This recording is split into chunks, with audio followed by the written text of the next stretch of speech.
윤석열 정부에서 의대 정원이라고 하는 거를 일방적으로 이제 밀어붙여서 큰 사회적 갈등이 생기고 의료 대란이 생기지 않았습니까? 예. 의료 시스템이 어떻게 되느냐에 따라서 이제 필요한 의사 수가 달라지기 때문입니다. 의사를 늘리는 것과 지역의 의료 체계를 개선하는 것이 보완제입니다. 그래서 그 두 가지 정책을 정부와 국회가 지금 동시에 추진하고 있다.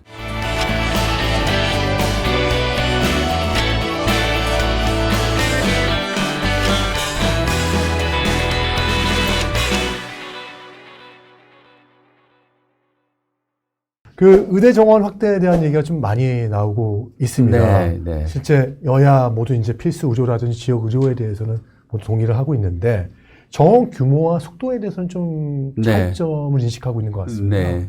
그리고 의대 정원 실제 얼마나 어떤 기준으로 늘려야 될지 생각하시나요? 네. 뭐 여러분 다 아시는 것처럼 그 윤석열 정부에서 2,000명 의대 정원이라고 하는 거를 일방적으로 이제 밀어붙여서 5,000명이 넘었죠, 사실. 그래서 전체 정원은 이제 5,000명이 넘는 정원 규모로 일방적으로 밀어붙이는 바람에 이제 큰 사회적 갈등이 생기고 의료 대란이 생기지 않았습니까? 그래서 이제 그런 그 실패를 되풀이하지 않기 위해서 이재명 정부에서는 수급추계위원회라고 하는 그러니까 의사의 수요와 공급을 객관적으로 추계해서 우리나라의 의사가 얼마나 필요한지를 그 사회적 합의에 기반해서 산출해내는 위원회를 만들었습니다. 얼마 전에도 위원회 결과가 나온 것 같아요. 그래서 이제 작년 연말에 그 의사인력 수급추계위원회에서 우리나라의 2040년까지 부족한 의사 수가 대략 한 5,000명에서 한 10,000명 정도가 된다라고 하는 범위를 제시했습니다. 이게 한 개의 숫자로 나오지 않고 범위로 제시된 이유는 의료 개혁, 의료 시스템이 어떻게 되느냐에 따라서 이제 필요한 의사 수가 달라지기 때문입니다. 또 그 안에는 뭐 의사의 생산성, AI 같은 기술을 이용했을 때 얼마나 의사가 필요한지가 달라질 수 있기 때문에 범위로 제시되었다는 말씀을 드리겠습니다. 사실 이제 5,000명하고 10,000명이면 이제 2배 정도 차이가 나잖아요. 근데 제가 최근에 이제 병원장님들이라든지 의사분들하고 만나게 되면은 여러 가지 의료 장비라든지 AI를 활용하는 정도의 수준도 많이 높아졌더라고요. 네, 점점 더 AI 기술을 많이 활용하고 있죠.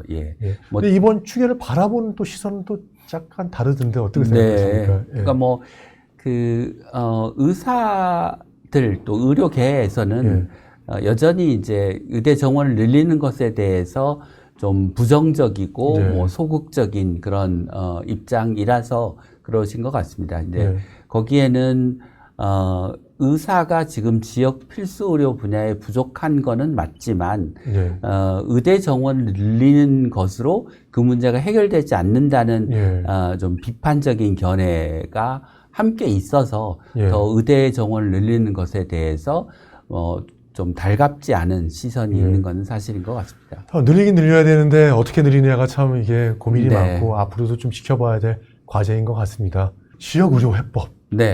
쉽지 않습니다. 지금 사실 지역의사제도까지도 고민을 하고 있거든요. 그런데 의대 정원을 늘렸다고 해서 실질적으로 지역의료 붕괴를 막을 수 있을까에 대한 이슈가 있고요.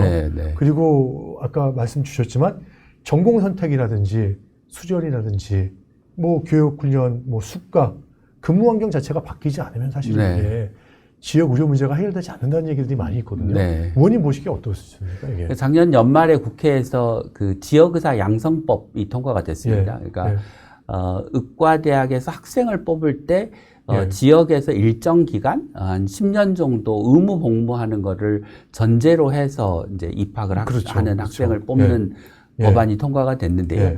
그 법안이 통과되고 난 다음에 그 의료계에서 이제 많은 우려들이 있었습니다. 그러니까 의사만 보낸다고 지역 필수 의료 문제가 해결이 되냐 이렇게 말씀을 하시는데 사실은 지역 필수 의료 문제를 해결하기 위해서는 지역에서 우리가 더 부족한 의사를 양성해야 되는 것과 지역의 의료 체계를 개선하는 두 가지가 동시에 충족돼야 지역 의료의 문제가 해결되는데 의사가 없으면 지역 의료 체계 자체를 개선하는 게 불가능하기 때문에 이게 두 가지 의사를 늘리는 것과 지역의 근무 의료 체계를 개선하는 것이 대체제가 아니고 예. 두 개가 서로 보완제입니다. 그래서 마치 의사를 안 늘리고도 지역 의료 문제를 해결할 수 있는 것처럼 들리는데 실제로는 그런 건 아니다.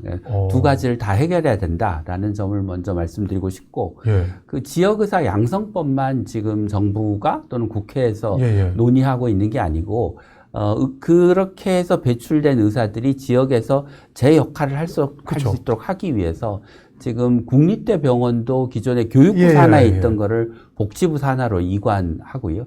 그다음에 지역의 필수 의료 체계를 구축하기 위해서 이제 조금 있으면 지역 필수 의료 특별법이라고 하는 게 본회의를 통과하게 되는데요.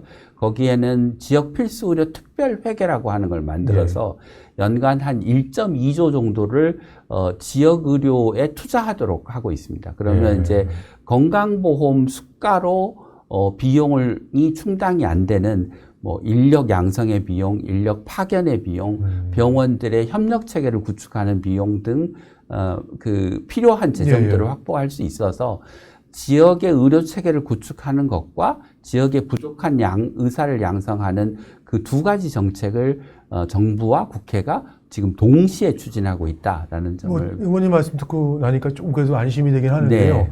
제가 이번에 사실 지방소멸대응기금 평가를 작년과 올해 돌아다니다 보니까 사실 병원 찾기가 너무 힘들더라고요. 그리고 그쪽에서 또 애로사항들이 또 의사분들이 많이 계시지만 굉장히 연세가 많으신 의사분들 중심으로 있고 또 이게 전문 병원을 찾기가 어렵다 보니까 실제 좀 위중한 병이 있을 경우에는 대학병원, 뭐 대도시 광역의 대학병원을 가든지 서울까지 올라와야 되는 상황인데 그렇습니다. 굉장히 심각한 상황이라는 걸 좀 인지를 했거든요. 근데 지역의사 제도를 실시하게 되면은 그분들이 한 10년이나 뭐 기간의 제한이 있을 수 있다고 얘기를 하는데 과연 거기에 정주하면서 계속 지역에 대한 의료 체계를 좀 이렇게 좀 지원할 수 있을까요? 일본의 예를 들면 일본의 이제 그 지역의사제로 똑같이 우리나라처럼 양성해서 지역에 배치한 의사들이 있는데 그 의사들이 의무 복무 기간을 끝나고도 지역에 계속 정주하는 비율이 한 60에서 70% 정도 됩니다. 그렇게 높아요? 예, 그렇게 높습니다. 그러니까 그거는 뭐 우리 지역 의사제도 그렇게 될 거다라는 얘기를 드리는 게 아니고 우리 지역 의사제도 잘 운영하면 충분히 그런 목표를 달성할 수 있다.